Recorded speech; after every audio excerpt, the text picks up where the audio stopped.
HD la ruat feli scholarship khong pui lam scholarship ani po hi azai amoi maya top 50 tling om lia ni i chuwang chuanin enge amma hi ngai nawa beire boxia tin kan nau mare mate khua alonia chuwang chuan ka tran mai ni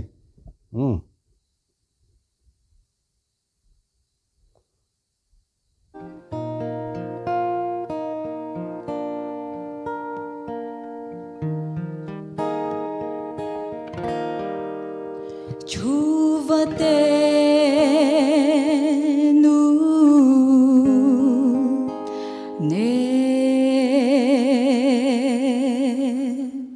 som phang mun lui chul fan ni in roal lui ngai ti zwa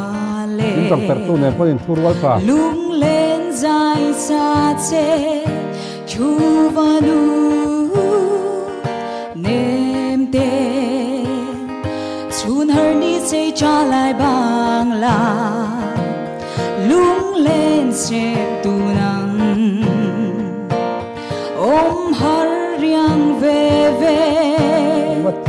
chung van zo la tho ka khwa chuan van lai mu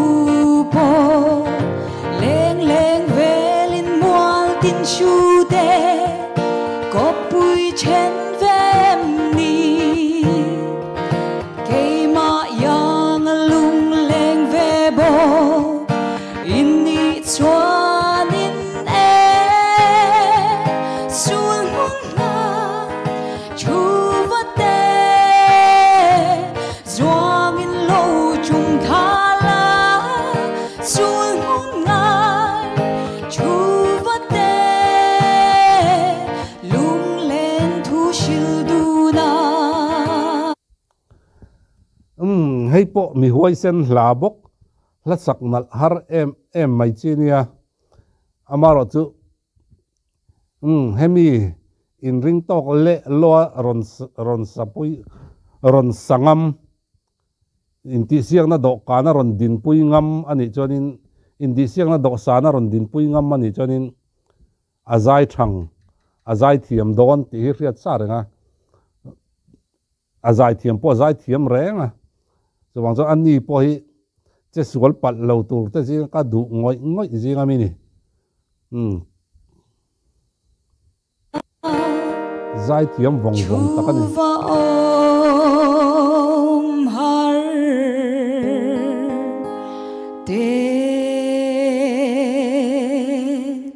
zai no ma ti le zo zam partla ri te zao au so lung mu nu an tho chu va te nun ne chun har ni se cha lai bang la lung lên se du nang o om har riang ve ve chung van zo la tho ka khwa chuan van lai mu po leng leng ve lin mual tin shu te có bụi chen vem ni cây ma yang lung lên ve bo in ni chuan in xuống hôn na chu vắt te doang in lâu chung tha la xuống hôn ngai chu vắt te lung lên thu shil du na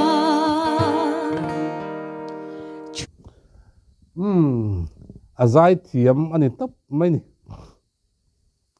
tin zai nuwa ma ti hmel boxia azai lai mu anoma chevel mu noma tin azai ngai thak anuam boka tin alathulam te engkim mai afu vel vek mani po hi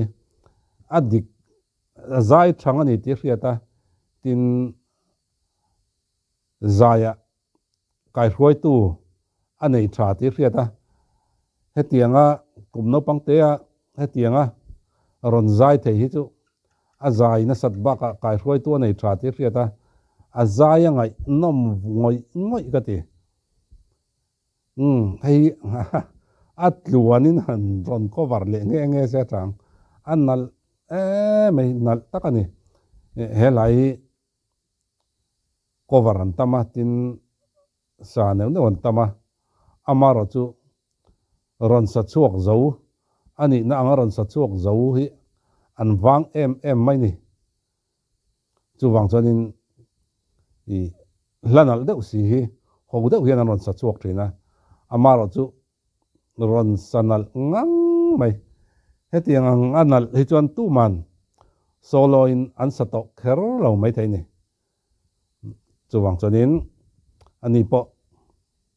tun hi kan mu tom na tur ani karing lawa hemi stage hi top 50 hi atom na ani karing mi alawa chesual pal fe ta ni lo chuan chesual pal poni se endik tulam hian voi khat chu an la hum le ram du tur te zinga mi ning ka ria chu tiang khop chonin